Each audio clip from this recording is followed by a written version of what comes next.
secrétaire exécutif, chef secrétariat exécutif.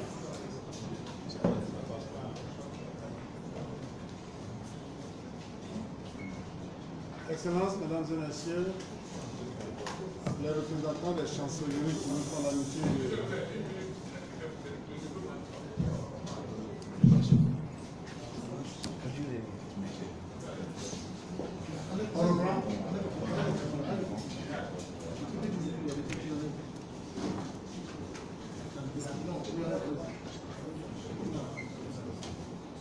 Monsieur Rouland-Dico, secrétaire exécutif, représentant Monsieur le ministre Patrick Kawe, secrétaire exécutif, chef du secrétariat exécutif du PNCRDA, Mesdames et Messieurs les secrétaires exécutifs, dignitaires du PDCRDA, Mesdames et Messieurs, chers invités, chers amis de la presse. Après les gens qui ne sont pas les régionales qui se sont tenus le 13 octobre 2018 dans notre pays, nous avons été nombreux candidats. Et les pères observateurs ont constaté de nombreux dysfonctionnements graves qui ont entaché la régularité, la crédibilité, la sincérité du scrutin. Au nom des candidats intimidés et spoliés, nous avons donc décidé de constituer un collectif. C'est pour vous informer de notre existence.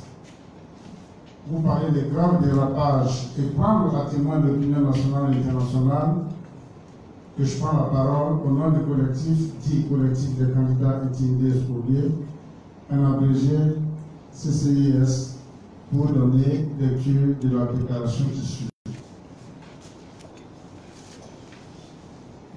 Déclaration des candidats intimidés et spoliés aux élections locales du 13 octobre 2018.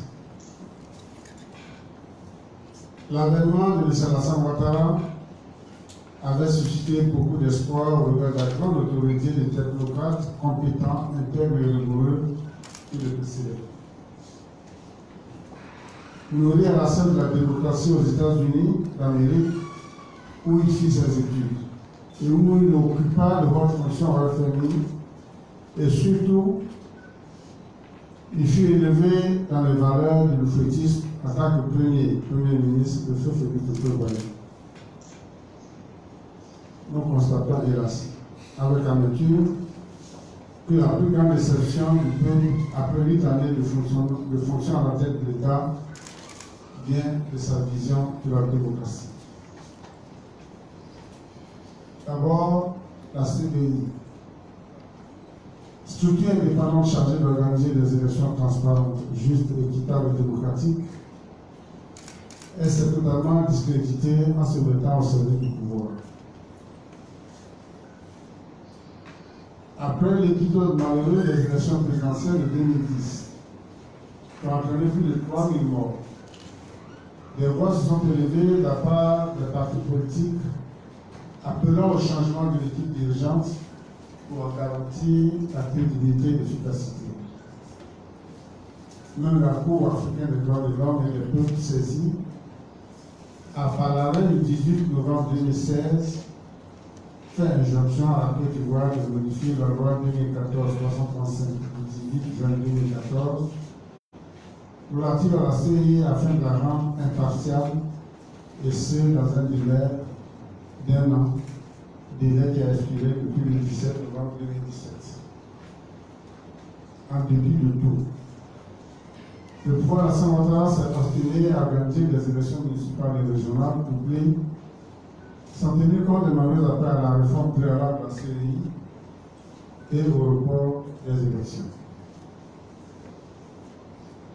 De l'organisation des élections municipales et régionales du 13 octobre 2018. Il nous a été donné de constater une organisation des plus mauvaises depuis la Côte d'Ivoire indépendante organise des élections. En effet, le vote du 13 octobre 2018 a été entaché d'irrégularités graves et documentées sur toute l'étendue du territoire national.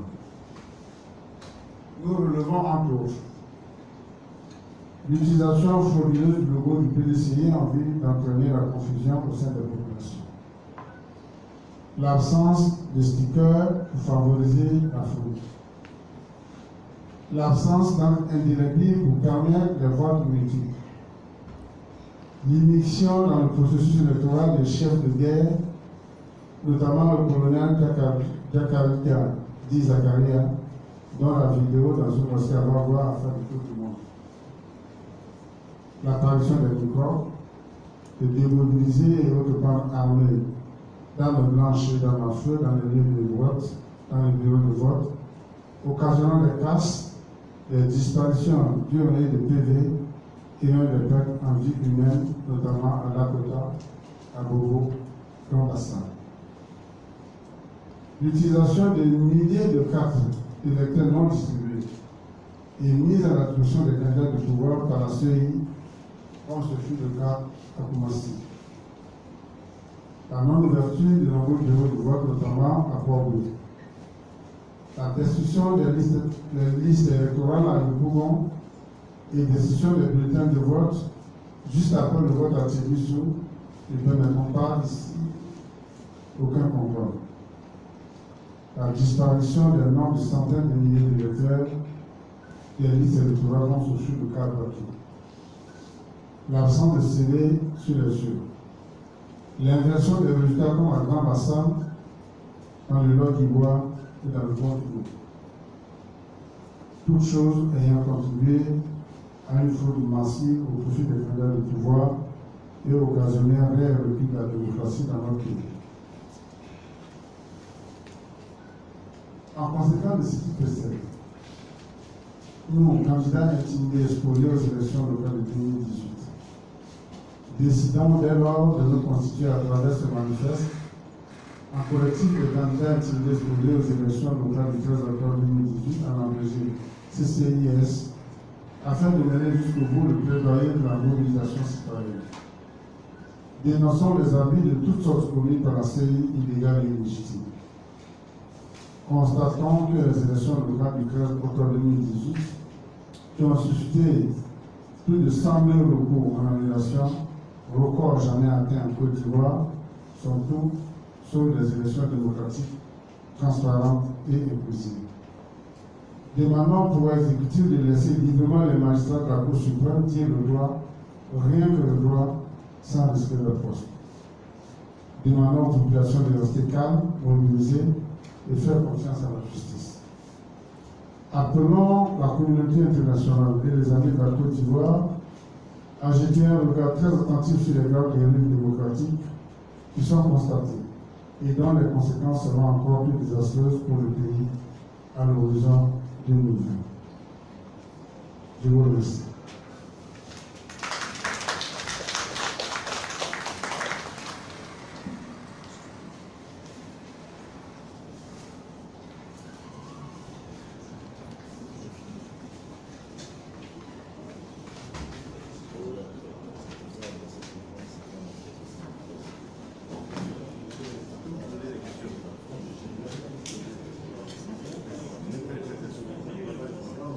C'est un point de presse, il n'y a pas de question.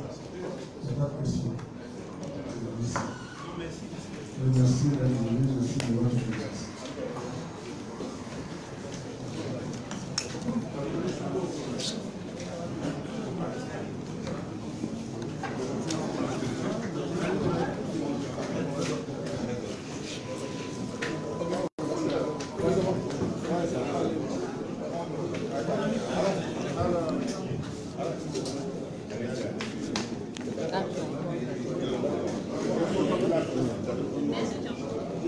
Alors, pour la preuve, vous mettez à rapport avec M. Alain pour avoir compris la déclaration.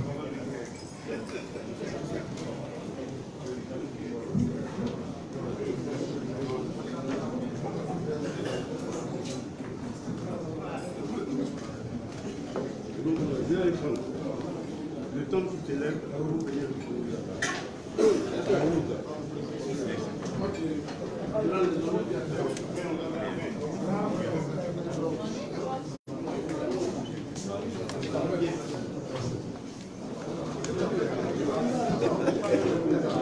Voilà. Attendez, s'il vous plaît.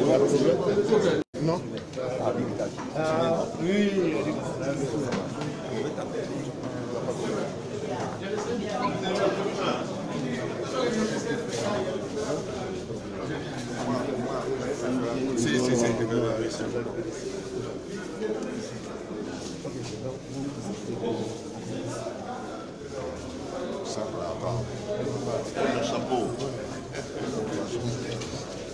Flemène Serge, membre du bureau politique du PDC, et bien évidemment membre du collectif des candidats spoliés et intimidés. Vous venez d'entendre un peu la déclaration faite par le président de ce collectif. On a donc décidé pour un certain nombre de candidats de se mettre en collectif. Et donc à travers ce manifeste que vous allez recevoir aujourd'hui, vous allez savoir un peu quel est le but de ce collectif. On souhaite simplement que les choses, je dirais, se fassent dans la vraie justice. Nous avons été candidats. Nous estimons que, vu d'un certain nombre d'éléments dont nous disposons, aujourd'hui, il est bon qu'on forme ensemble ce collectif. Il est bon qu'on parle, je dirais, d'une voix commune. Et on souhaite aujourd'hui véritablement porter ce